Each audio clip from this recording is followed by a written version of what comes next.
Nice meals, President. Again, a lot of it, Sorry. that's okay. Reading through it, a lot of it's sort of general and sort of, one size fits all for around the state. And Lambertville, of course, is a very unique town, with a mountain on one side, river on the other side, the streams running through it.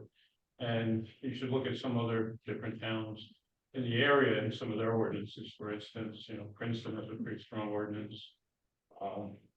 There, under ours it's 3,000 square feet. There it's 400 square feet. They're required, you can do the stormwater management. They have a lot of different ways of doing it. Salisbury, right across the river, also has one of the strongest ordinances I've seen in the area.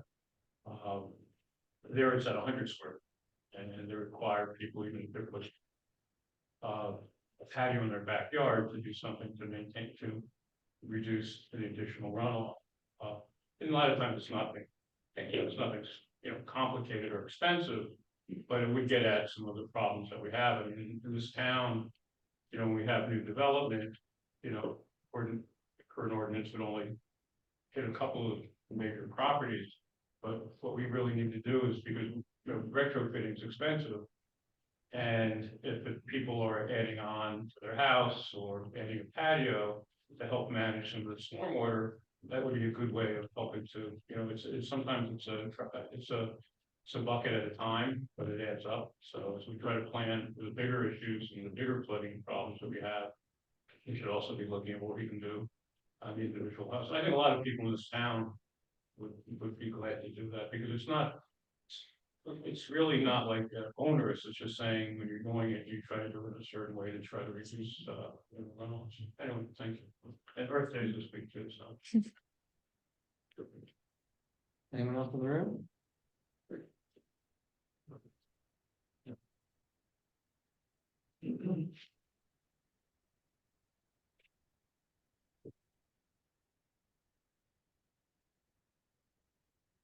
Dave Bird, 255 Brunswick Avenue in Lambertville. Good evening. Just a couple of comments about the high school redevelopment.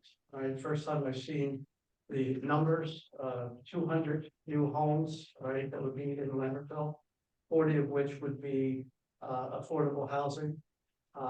Question is the 200 additional properties, the impact on schools, the rescue squad, fire department, and any other assets of the city. All right, and the affordable housing of 40 units. What does that do with our current and projected additional needs in the future? One other fine thing, I always like to go after power companies. The increase in the JCP&L increase for the holiday lighting, $769.66, 38% in one jump. Unless we've added a lot of lights, and maybe worth a check and see what they can do. But that seems a little high. Thank you. Is there anyone online? Have a motion to close the public comment period? So move. Second? Second. All in favor? Tonight I meant to say that we're going to do roll calls tonight, just because I think the councilman lied here, and I find it a little less confusing if we're doing a roll call when we have somebody participating. So it's going to slow us down a little bit, but I'm sure we'll all talk fast. May I have a roll call, please? Councilwoman Kaminsky. Yeah. Councilman Lyde. Yes. Councilman Stegman. Yeah. Council President Lambert. Yes. Mayor Noack. Just a couple of thoughts. I agree with you, Jeff, on this, and we'll get back together again. We'll look at this. We'll continue to work this. My plan tonight is to propose that we continue the ordinance for the time being.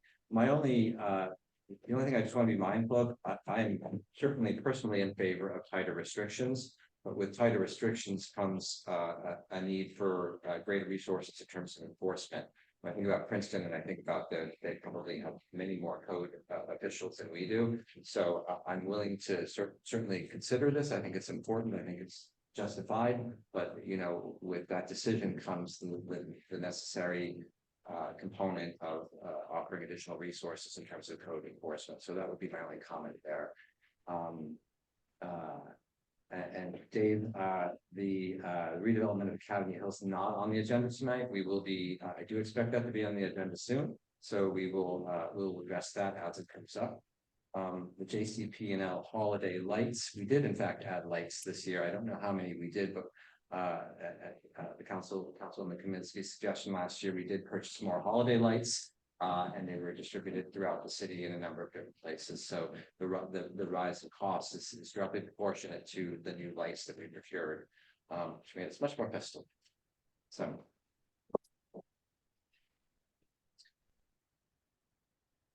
Moving on, we're gonna Make comments? yeah. Can we Oh, make yeah, sure, of comments? course, I'm sorry. Go ahead. The question about lowering the amount of disturbance. The cost of going through the process to enforce is usually borne on the applicant, not on the city. So, I think that I think it's important that we realize that it's not a taxpayer expense, it's a applicant expense to conform to whatever stormwater changes we make, including steep slopes and everything. So I just wanted to bring that forward. I think that's a great point, because, you know, we see so many concerns when people are bringing applications through the city, the planning boards, zoning boards about just the cost of moving through the process. So that's definitely something to consider as well. Point well taken. Yeah. So were there any comments from the council following public comment? Thanks for reminding me. Well, and I wasn't saying it to make it easier or harder. I'm just No. saying that the city, it's the process is what the process is, and the results that we're looking for to control stormwater runoff is just from the hills is very important to address. And the number of square footage we come up with will be, you know, a public discussion. So I say, thank you. All right, approval of the minutes. Has everyone in the council had a chance to look at the minutes, go through them and? All right. Mayor, Council President Lambert mentioned she wasn't here for the February 15th or March 7th. Okay. So if we could break that out into two motions. Councilman Lai, did you have any concerns or comments about the minutes? No, I did not. Thank you. So we'll do these in two batches. I would ask for a motion to approve the following sets of minutes, the February 15th and the March 7th. So moved. Okay, may I have a roll call vote, please? Councilwoman Kaminsky. Yes. Councilman Lyde, Yes. Councilman Stegman, Yes. Council President Lambert, Abstain. Mayor Noack. Yes. The second set of minutes include the March 21st open session, the March 21st closed session, and the April 4th meeting minutes. Is there a motion? So moved. Second. Okay, roll call, please.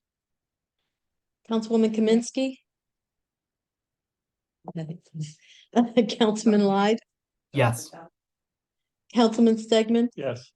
Council President Lambert, Yes. Mayor Noack. Yes. All right, thank you. We're gonna move on to the discussion of the budget. So we introduced the budget on April 4th. And as I've done in the last 2 years, we scheduled additional time beyond the required introduction and second reading and public hearing to make sure that the public have the opportunity to ask questions for input. So been, I think, pretty successful, and I always think it's worth the time to have some extra time for the public to digest things and to approach the council with their thoughts. So the last 2 years, we set aside a separate budget meeting, so we ended up really discussing the budget fully, giving out the public 2 separate opportunities to do that. This year, for scheduling constraints, kind of put the kibosh on that. So I wanted to spend a little time this evening touching upon the budget and offering the public some opportunity to make any comments or ask questions in advance of the second reading and public hearing of the budget on May 2nd. So that's what we're doing for the next little while. We'll see how it goes. I want to first thank the finance team for this budget. Stu Bakhorn, Michael Drulis, Christy Eric, who is joining us via Zoom, Cindy Iggy, and myself. We have a surprisingly good time working on the budget. We have some good laughs. It's hard work. There's a lot of revisions and reexaminations of our decisions. And I'm always pleased to say that the final result is a solid consideration of our priorities here in the city, our obligations, our priorities, the kind of services that we're able to offer to our residents. The budget for 2024 as introduced, my budget message was released this afternoon, so I sent it to a couple of residents who I thought might be here. Hope to get it out a little sooner, but sometimes things don't always go exactly as you like. The budget message has been posted to the city website. It's now available document to all. So, bearing that in mind, I'll certainly give the council some opportunity to make any comments or ask any questions this evening, and then we'll pass it over to the public, and we'll do this basically the same exact process on May 2nd. It gives me pleasure to introduce and to talk about this budget this year. When we've had a couple of tough years with the budget. My first 2 years was a lot of strain on our finances for a lot of different reasons. And the first council I worked with and this governing body, this council had to make a lot of difficult decisions. Taxes were raised substantially both years, and we acknowledge that and understand that was a difficult time for the city. But as I said in my State of the City speech, and as we've seen kind of recently with our recent upgrades to bond agencies, we're on track and we're doing a good job. So I'm very pleased to announce that this year we will have a municipal tax rate lower than we had last year. So I'm not sure when the last time this happened, but it's been several years at least since we've had a decrease in the municipal tax rate. So this is good news, and I'm very pleased to share it with everybody. I'm just going to go through a couple of things here in the budget message, just a few highlights. Everybody have a chance to look at this. We'll have a chance to talk about it more at the meeting in May. And we'll happily answer any questions from tonight. So the proposed budget for 2024 is total expenditures for municipal purposes of $8,399,927, and supported by a municipal levy of $4,109,615, excluding the library tax, the library levy. This is an increase to the levy of 4.66% over the 2023 levy. The reason why, part of the reason why the decrease came about was really just good stewardship, looking where we could make cuts, looking where just making decisions about the budget, knowing kind of where we were coming in, what our position was, that kind of thing. I would also note that our assessments increased substantially this year, which has been a great assistance to the process. So let's see here.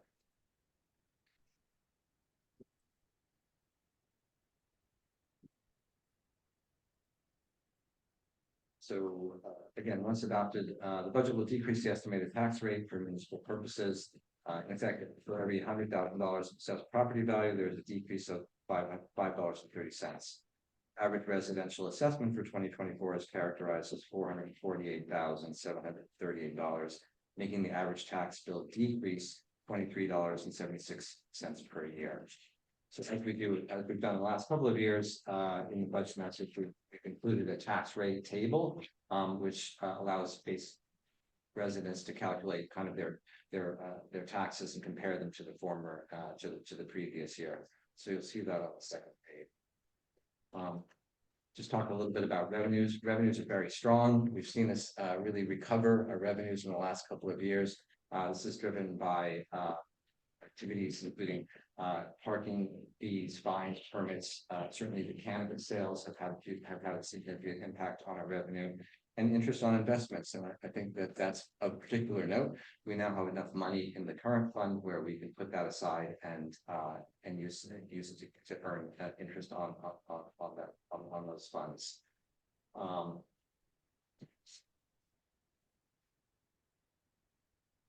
A bit about appropriations. Our appropriations have increased by $118,935 this year. We see that our regular operational expenses and salary and wages are keeping pace with inflationary trends. Inflation down from where it was a couple of years ago. It's expected to somewhere be in the 2 to 3% range for the next year or so. So our salary and wages kind of reflect the pace of those inflationary trends. All our obligations to collect bargaining units and contracts are fully funded. There's also been funding for an additional police officer to restore one of 2 previously eliminated positions and to provide coverage and expanded public safety services. In terms of appropriations, you'll note that in the table, the city administration sought out budget cuts to offset increasing operational budget lines with approximately $75,000 in reductions. To improve the processes through the use of technology, obtaining grants to subsidize previously Lambertville taxpayer funded items. So you'll see that table on page 7. That's I think a really interesting table, and it really encapsulates and distills kind of our work in the budget and highlights kind of the differences between our appropriations from year to year in the various line items. I do need to note that the general administration costs increased this year due to professional services associated with stormwater management, the update of the small cities manual, bond sale, and additional matters related to the affordable housing compliance. So that line increased by 66%, and that those items have all been discussed and resolutions have all been adopted by the council in support of all those activities. And lastly, I'll just make a note about the balance sheet and the debt. The debt service remains a significant factor in the levy increase. This budget year contains a projected increase for debt service of $164,915, driven in part by rising interest rates on notes that will need to be paid for 2024 for the previous 12 months. Due to our prudent fiscal practices and restoration of critical reserves, we've been looked on positively by the rating agencies. As a result, received a very favorable interest rate in April 2024 bond anticipation note sale to a 15-year refinance with stable lower rates. So there's also a couple of notes about capital improvement projections here. I'm not going to go through that. We've talked about them time and again. But certainly if anybody has any questions about them, you should feel free to ask them. So I think all in all, this is a good year. I'm very pleased with this. I think this also sets us up well for next year. But I just want to sit quietly and enjoy the moment for a second. All right. Council members, do you have questions or comments for myself or Michael or Christine?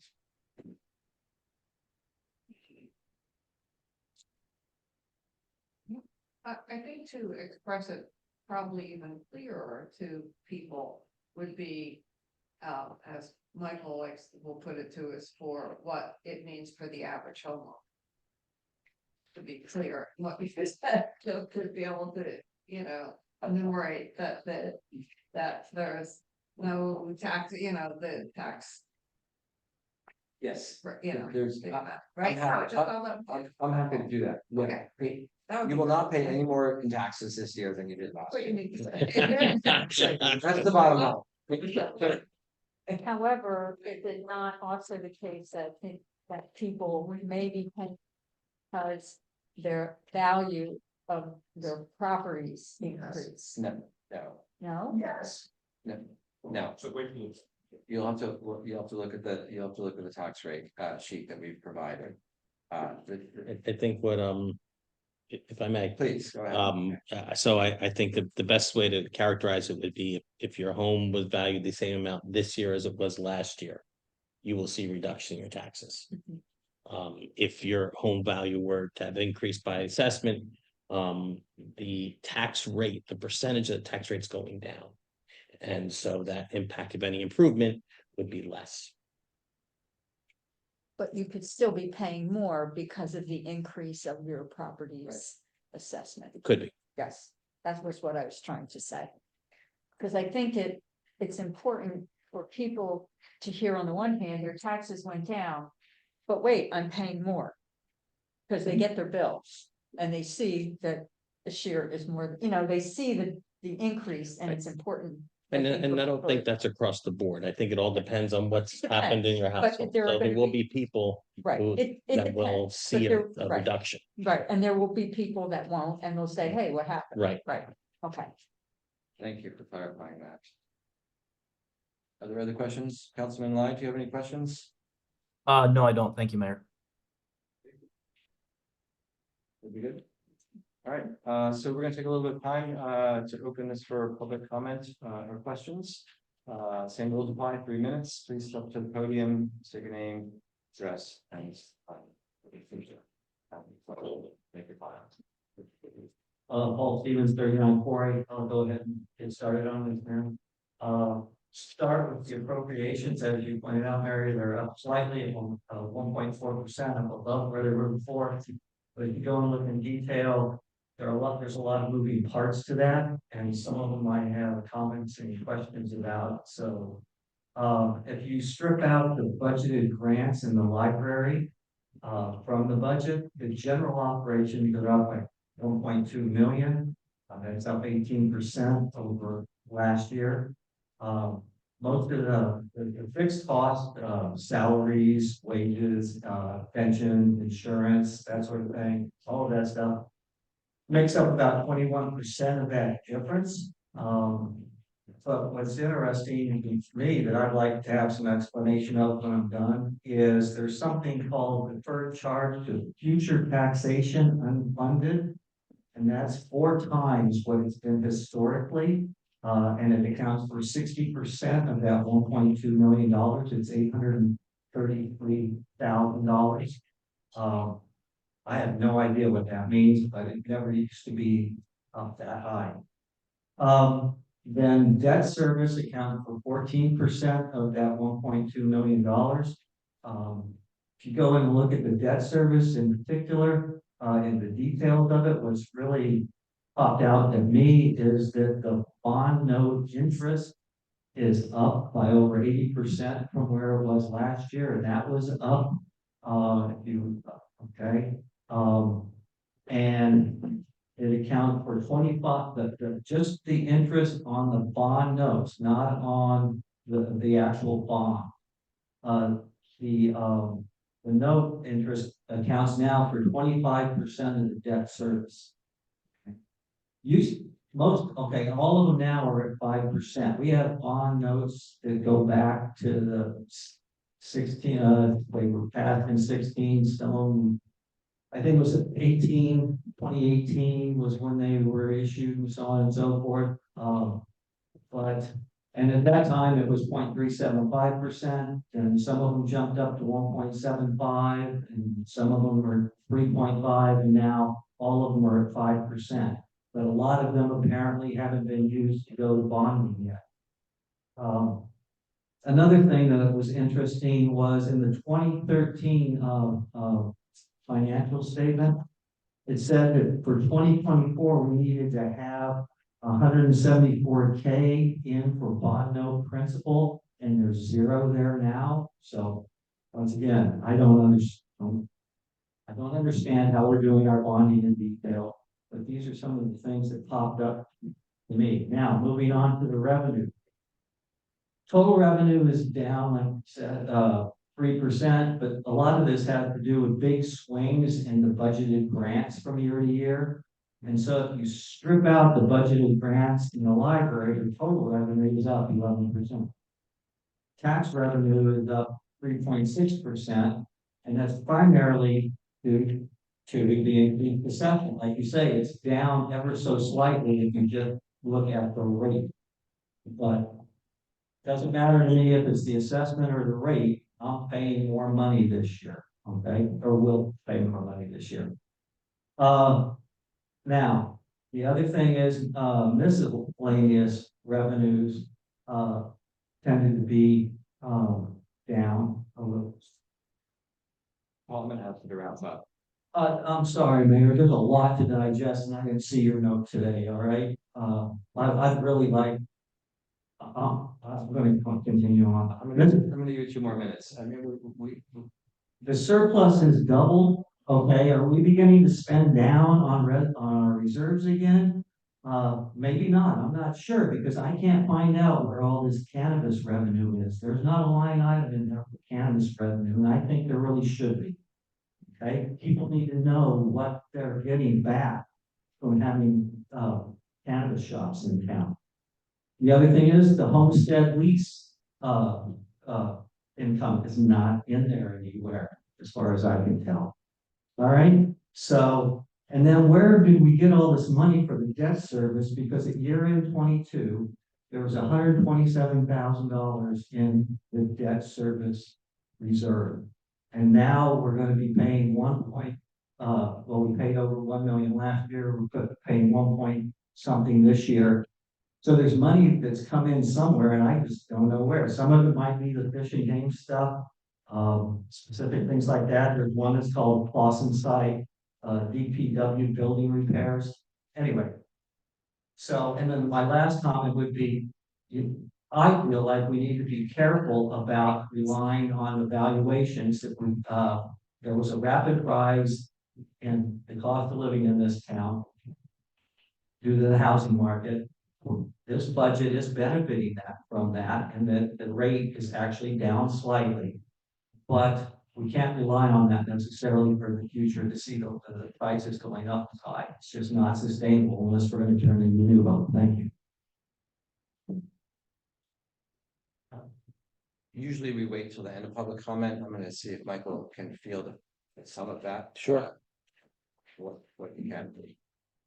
Yeah. Of course, thank you. Mr. Stevens, this is my annual grad school defense of the thesis, so I appreciate it. Thank you. And Christy, I just want to make sure you can still hear and respond as well. I can. If you need my help answering any questions, just let me know.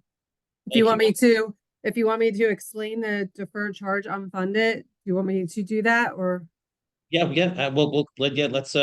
let's start right with that one, because that's a big swing on the page, and that took that is a number that pops off, and I'm glad that we have Christy here to explain it, because it is it's not an annual thing, it's something we're seeing significantly this year. So please, Christy.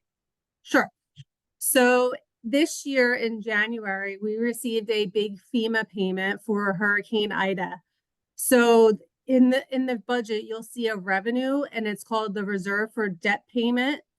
So that revenue is actually offsetting the deferred charges unfunded. So what we did is that we borrowed money through our debt service payments to make improvements because of what happened with Hurricane Ida. And we had to do borrowing through our capital program. So instead of borrowing that money, we used the FEMA money that was received in January to pay down all the work that was done through a capital ordinance. So that's why. So yes, you have a big appropriation, but it's being offset by the revenue that's in the budget. So it is a zero tax effect. Chris, go ahead. Question for you to keep the conversation going. So that payment, how come that payment wasn't made out of capital? Why was it in the current fund that created that swing? Any payments that are any payments of debt service have to run through the current fund. So you have to realize it as a revenue, and then you have to make a payment through. So everything runs through the current fund. So everything has to run through the budget. So the expenses and the transactions occurred in the capital fund over the last few years. And now, how does this relate to the council's recent decision to borrow less money when we went to bond? I think we made a payment, didn't we, on some of the notes? Yes, that was the payment that we made. So that actually goes into some of the other comments that you had made about the why there was no principal payment on the notes in the budget. You said you saw in the annual financial statements that there was a principal payment, but there was nothing in the budget. So the reason for that was in April, we did a bond sale and we permanently financed, so we didn't have to make that note payment this year. And so we permanently financed, and instead of permanently financing the Hurricane Ida money, we used the FEMA money that the city received to lower the amount that we borrowed.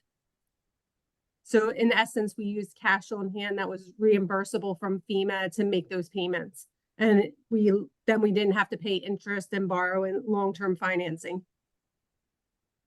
So Mr. Stevens probably won't see all of these transactions reported until we close out our 2024 annual debt statement. You'll see it all there. You'll see it in our annual financial statement and when that goes out in the end of 2024 as well. Christy, can I go on, or is there anything else you wanted to add to that? That's all I have to add for that. Okay. So as it relates to the increase on the notes, you were talking a little about the history. The city felt the changing in the market and the increase in the market in the interest rates. And the notes that we were carrying, that we decided to do refunding bond in April, as Christy had noted. We saw an increase in that debt service. Now we have to pay for the last 12 months in this year's budget. And that will not be present next year because all of the notes have been put into bonds. Anything to add to that on that, Christy? No, that's correct. So as Michael said, next year you will not see a interest on notes in the budget. So this was our last payment. And you are correct. And that was one of the reasons why we did long-term financing, was because of the market right now. Yes, a few years ago, we were at 1.75% for notes, 3%. And unfortunately, the market is just very high right now for short-term financing. And our notes and our bond sale is competitive. We do go out to the market to get the lowest interest rate. And unfortunately, the lowest interest rate at the time was 5%. That's what it was. And that was one of the reasons why the city, because notes were very expensive in the interest rate, and we got a better rate going for a bond sale. So that was a 3% as opposed to 5%. So the city is seeing a savings there also. Right, and we ended up opting for the 15-year bond to get the better rate. So there's also a question regarding the use of some of the reserves. Staying with the bonds, with the sale of the notes with the refinancing the notes, we received premium, and that premium refreshed our reserve for debt service in the capital fund. You'll see that again at the end of the closeout of the year. So as is a policy here in Lambertville, we don't take more than we know can refresh and refund, and we did that. So that would give you the debit to that credit. As it relates to the use of surplus, so Christy puts us through the best practice every CFO does, and she projects the use of our revenues conservative based on what we came in and we know can replenish.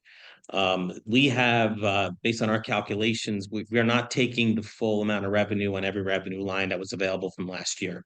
And that is because we do need to leave a balance to regenerate surplus. Based on the performance of our revenue lines, we expect to be able to replenish the 523,000 use of surplus next year. That is the new, I would say, benchmark for Lambertville's use of surplus. That gives us a little room that if it still regenerates more, we still will be able to regenerate more than we're using. And all this provided that there's no material changes in which we don't do any significant borrowing or we have any significant one-time expenses. But if we do, we have enough money in surplus to be resilient.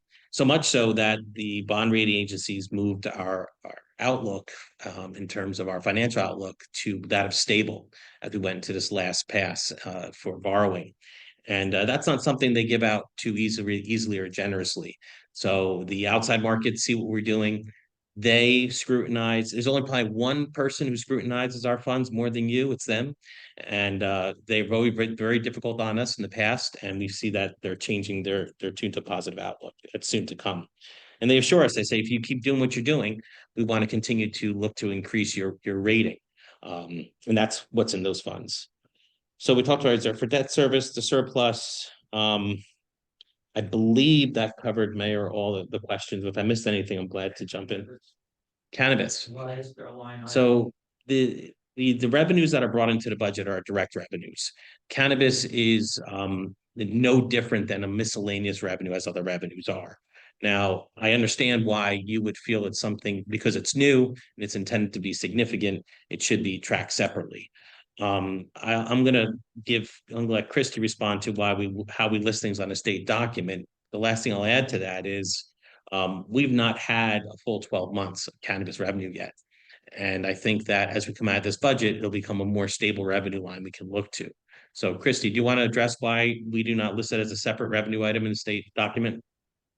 Sure. So they lump everything together. If you look at the state budget document, there's fees and permits, and there's licensing. Those are most of your miscellaneous revenue. The cannabis is in the fees and permits line item of the budget. So if you notice that amount went up a little bit more than it was in the prior year. So the cannabis revenue is in that line item. Christy, for the benefit of the public, what are we anticipating in cannabis revenue this year, please? I threw it to you because I don't have the worksheet in front of me, and I figured you're gonna do the same thing, but so. $160,000, I think is what we budgeted, So but that's a conservative estimate based on the projections of the two cannabis businesses currently operating in the city. thank you, Mayor. And just on the cannabis, I would also note that I think, at- not at every meeting, but we can certainly do this. We've been reporting the cannabis revenue per month. I can't report it this evening because the checks are due tomorrow.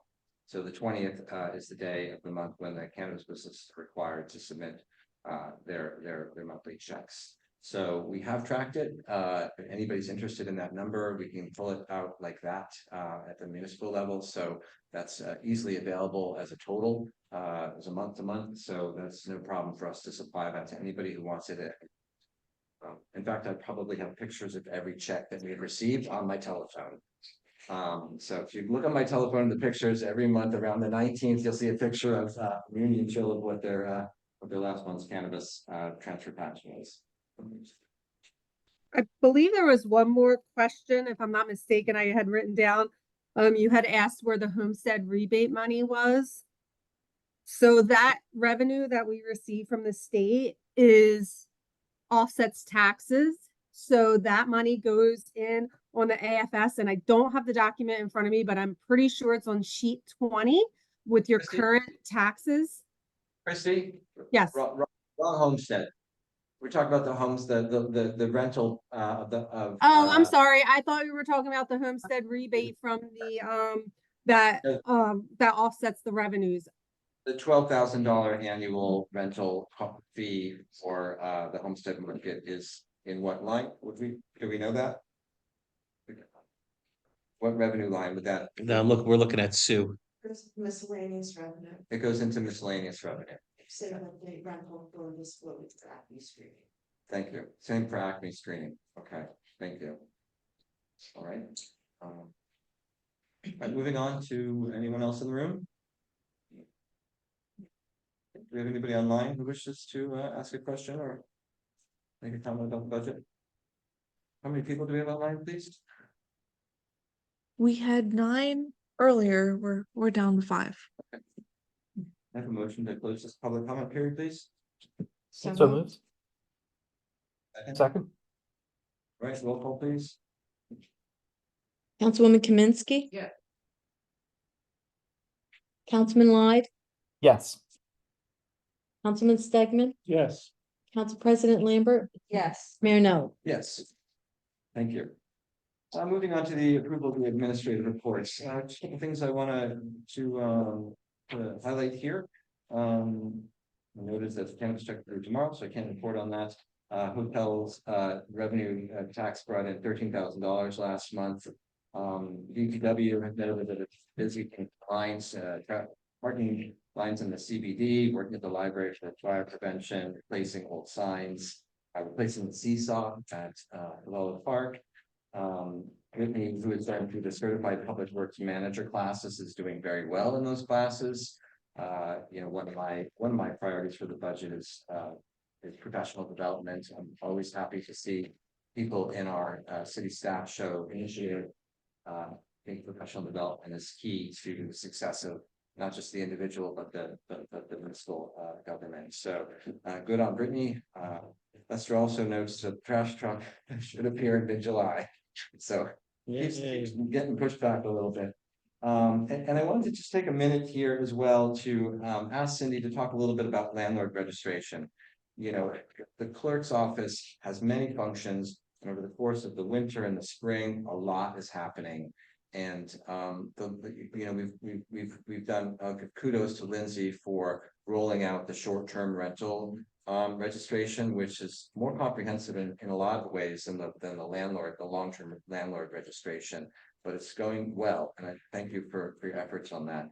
But I think I wanted to let Cindy talk for just a couple of minutes about her efforts this year with landlord registration, because she's doing some wonderful things. Well, it's really been a team effort, so it's not just me, it's Lindsay and I.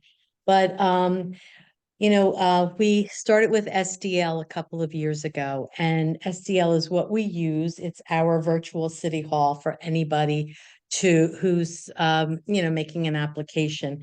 So what we did is we took a look back to 2019, to the past, to see how many people actually registered then, and we had 255 people at that time. And so we compared that to what we have today, and today we have 85 registered. We have about 165 that are late, and because we've had such a turnover of properties, we have 28 that are currently in question as to whether they're renting or whether they're owner occupied. And of the 255, 11 of them converted to short-term rentals. So our short-term rental applications, we have 31 completed applications, 2 pending, 5 that are late, and 1 is in a do not issue status. Reminder letters have all been mailed. Every Monday we check in. So that's our system is Monday morning, we check in. Where are we? What do we have to do this week? And then we take Tuesday and Wednesday to try and, you know, to pound the surface. Of the short-term rentals also, 4 of the properties who previously rented decided not to continue with the short-term rental applications. So that's kind of where we're at. We'll continue to, the plan is to reach out to everybody who is late and to send them something on a bright piece of paper in the mail, since email, we're not really getting a great response. And then we're going to reach out to the people who are in question, the 28, and say, are you renting or aren't you? And asking them to reach out to us either via email or phone and let us know what their status is. And if they are renting, to inform them of the process. So that's it. It takes a lot of initiative, and it's a lot of legwork. A lot of comparing of spreadsheets and following up with people on the phone, via email. This is a lot of work, and I just wanted to say thank you for. And with the transition, we've had so many properties change hands in the last few years. This is really like trying to pick bees out of the wind, they say that, right? So yeah, it was comparing it back to the tax records to see who owned, what changed. It was comparing it to 2022, to the landlord registrations for 2022 and 2023. Who did we miss? Where are they now? And then pulling out the short-term rentals. So we're almost there. It has been hours of work on Lindsay's part, hours of work on my part, but we'll get where we need to be. good, thank you. Sure. And with that, I would like someone to make a motion to approve the administrative reports. So moved. Second. All right, Cindy, roll call, please. Councilwoman Kaminsky, Yes. Councilman Lyde, Yes. Councilman Stegman, Yeah, Council President Lambert, Yes. Mayor Noack. Yes. All right, proclamations, arbors. It's memorized by now, but it's not in my copy, so we're just gonna skip right to the.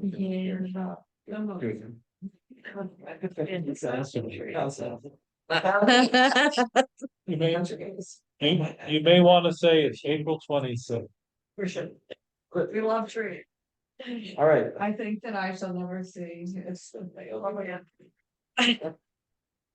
so be it proclaimed. So we have a motion. Is there a second? So moved for the April 26th, 2024 Arbor Day. All right, may I have a roll call on this, please? Councilwoman Kaminsky. Yeah. Councilman Lyde, Yes. Councilman Stegman, Yes, Council President Lambert, Yes. Mayor Noack. Yes. Right, moving on to the consent agenda. The following resolutions on the consent agenda are considered routine and shall be enacted by one motion. Should any member of city council seek separate discussion of any item, that item shall be removed and discussed separately. Were there any questions from the council on any of these? No. There are no questions. I would ask for a motion to adopt the consent agenda. so moved. May I have a second? Second, Have a roll call, please. Councilwoman Kaminsky, yes. Councilman Lyde, Yes. Councilman Stegman, Yes, Council President Lambert, Yeah. Mayor Noack. Yes. Thank you. Bills list has been submitted, wait, so, I'm sorry, the February 15th meeting agenda did not have a bills, list listed for approval. So I would ask for a motion to approve the February 15th bills list and the April 18th bills list. so moved. Second, Councilwoman Kaminsky. Yeah. Councilman Lyde, Yes. Councilman Stegman, Yes, Council President Lambert, Yes. Mayor Noack. Yes. With no ordinances on first reading, ordinance on second reading, ordinance number 05-2024. An ordinance to amend salary range for officials and employees of the city of Lambertville, County of Hunterdon, State of New Jersey. So this is, as I just said, established salary ranges for employees who are near the maximum annual salary. And oftentimes the 2% raise that we've considered in budget will bump someone up into something that needs to be amended here. So we introduced this on March 21st. And I'd like to open up the public hearing for ordinance number 05-2024. Ask for public comment. Anybody who wishes to speak to this ordinance? Anyone online? All right, I have a motion to close the public comment, please. so moved. second. Let's have a roll call. Councilwoman Kaminsky, Yes. Councilman Lyde, Yes. Councilman Stegman. Yes, Council President Lambert, Yes. Mayor Noack. Yes. All right, unless there are any comments from the council, I've asked for a motion to adopt ordinance number 05-2024 on second reading, granting final approval. so moved. Second, Okay. Roll call. Councilwoman Kaminsky. Yeah. Councilman Lyde, Yes. Councilman Stegman. Yes, Council President Lambert, Yes. Mayor Noack. Yes. I'm too bad we don't do this every meeting. Ordinance number 06-2024, an ordinance to amend the stormwater control ordinance. I'm grateful for the time of that we spent, gosh, it was almost 2 weeks ago now, with Councilman Kaminsky, Jeff Tittle, the city engineer, and was there somebody else there? Just the board list. Oh, Paul, cool. Oh, that's right. Thank you, Paul. For your participation in that. I'm gonna ask that that we continue, is that the right word? Carry. To carry this ordinance. We will meet again. We're gonna carry it to continue it to the public for the public hearing for ordinance number 06-2024 to the May 16th, 2024 session. If we're not ready, then we just continue it again, correct? Okay. So may I have a motion, please? so moved. Second. Roll call, please. Councilwoman Kaminsky. yeah. Councilman Lyde, Yes. Councilman Stegman. Yes, Council President Lambert, Yes. Mayor Noack. Yes. Right, moving on to correspondence, duly noted here in the agenda, the town gas company knows public hearing for the infrastructure investment program and associated recovery mechanism pursuant, yada, yada, yada. If anybody wants information about that, we can give it to you. While we have, council resolution, reinstating the green team, I do not yet have nominees for this, so we're gonna be talking about this on May 16th. And then just a couple of updates, find the notes here. So, one thing I just want to touch base with, and advise everybody, we're still, delayed with Green Acres and, Holcomb, property. That is due, as I said at the last meeting, to, a communication issue between Bourne and Bourne, who are the surveyors, and the New Jersey Department of Transportation. The notice that Bourne and Bourne got back, in March was that they have a tremendous backlog because of understaffed, because of retirements, etc. So we will keep, the public and the council informed of, updates as they happen. Right tonight, and support on the Green Acres.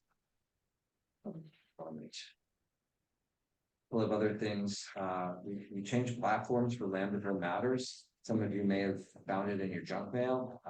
So just to let the public know that Lambertville Matters, if you didn't get it in your inbox, please check your junk mail. We have a new platform for that. Do you want to add anything to that, Lindsay? Okay, thanks. Well, I think it's important to tell everybody why we changed platforms. So our previous platform, we were getting a lot of bounce rates and they weren't very responsive when entire providers were not receiving the email newsletter. For a couple weeks, there was just Yahoo was not receiving their emails, and those are large email clients, and the provider that we've been using just hasn't been very responsive. So we're investigating other options to possibly get a better delivery rate for everybody. And we do that, we will let you know in advance to look out. Just a couple of notes from the dispatch from this week. Hoping that we're gonna have a huge turnout for the stormwater utility information meeting on this coming Tuesday, April 23rd. That'll be 7 o'clock here. There will be an online component, but hoping that we have a big turnout for that. So if you have any questions about that event, please see me.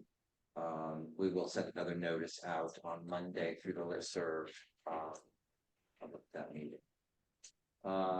Couple of other things on Monday this week, parking meters will be removed from the Wells Fargo property. I don't know what arrangements, if any, property owners will take to restrict parking, but it's important for everyone to understand that as of Monday, the city is no longer going to be controlling or having anything to do with the Wells Fargo. So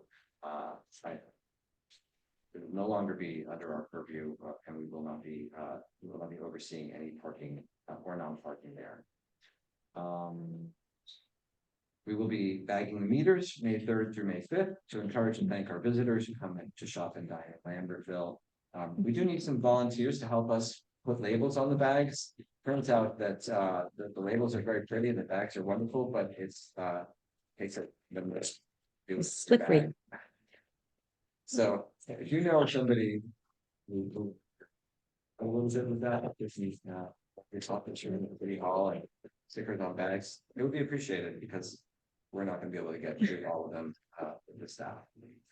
I did note that we had a pre-construction meeting for the road jobs on Stutterford, Swan, North Franklin, and Coriel Road. We had that meeting yesterday. I don't have hard dates on the construction start date. We're looking at doing some of the work kind of in late May. Most of the paving and milling be done in early June. So I will make sure that we stay on top of those announcements. Obviously, that's major road work. We're talking about all of our Franklin Street. We're talking about a substantial distance of Stutterford Street and Swan Street, and adding curbing on Stutterford Streets. These are big jobs, and they're going to feel like an addition for the 6 days that we're undergoing the most intense milling and paving and part of that. So we'll keep everybody up to date on that. We have a pre-construction meeting for the expansion of the DPW garage next week, so we'll look forward to getting that underway. Princeton Hydro, as approved tonight, will begin to, formulate their plans for the stormwater management project behind the fire department. Yes, that's it. Actually, something else. So that's it for announcements. The convenience center hours, convenience center is located at the Department of Public Works facility, which is at Quarry Street, 122 Quarry, 120, 122. 120. 120. It's the place with the fence. Yes. Their hours are going to be Saturday, May 4th and May 18th, from 9 to noon, and Wednesday, May 15th from 3. We are instituting a new program over there. So as part of the MS4 Tier A permit requirements, we will now have a dumpster where all yard waste will be put into. And when the dumpster is full, it get hauled away. So we've had for the last probably 5 years, maybe, just a pile of yard waste, and we're getting that cleared out now. So that's good news. We've got a lot of good things happening at the yard this year, including a regular procedure which is required by the permit to remove yard waste in a timely and appropriate manner. Now I would open up the meeting for public participation. And we'll apply 3 minutes. Can address.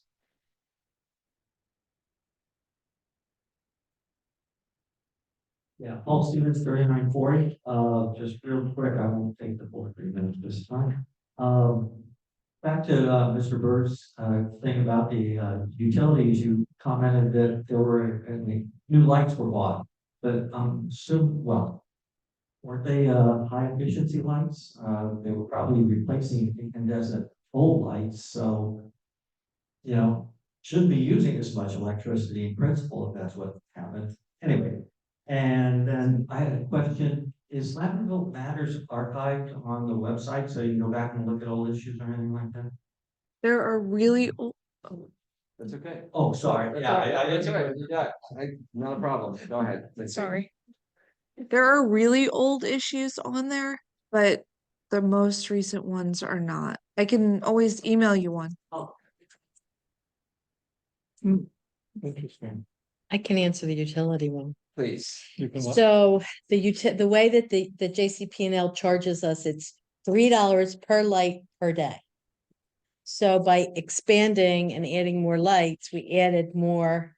And so that's how we got up to that fee. It's not high efficiency. They don't go by that. It's $3 per light per day. It's their rate. You. Did add more lights. Yeah. So add like 21 lights. I just thought it was more, electrical charge, and I thought, all right, Yeah. you should get a credit for being more efficient. So that still comes separate from the regular electricity also.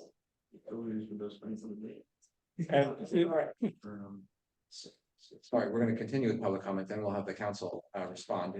Is there anyone else in the room who wishes to make a comment? Is there anyone online who wishes to make a comment? Okay, let's start by closing the public comment period for the motion. So, move. Second.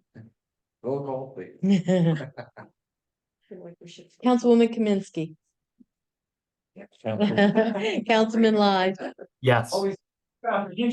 Councilman Stegman. Yes. Councilman Stegman. What do we do? Yes, of course. Council President Lambert. Yes. Mayor Noah. Gotcha. All right. All right, so I would ask for a motion to close the public, to adjourn the meeting at 8:02. So moved. Second. Let's just do a voice vote on this one. We'll take a risk. Oh, All in favor, nice. please say aye. Aye. Thanks for coming, everybody. Thanks for being here, Councilman Lyde. Good night. Thank you. Thank you, Mayor. All right.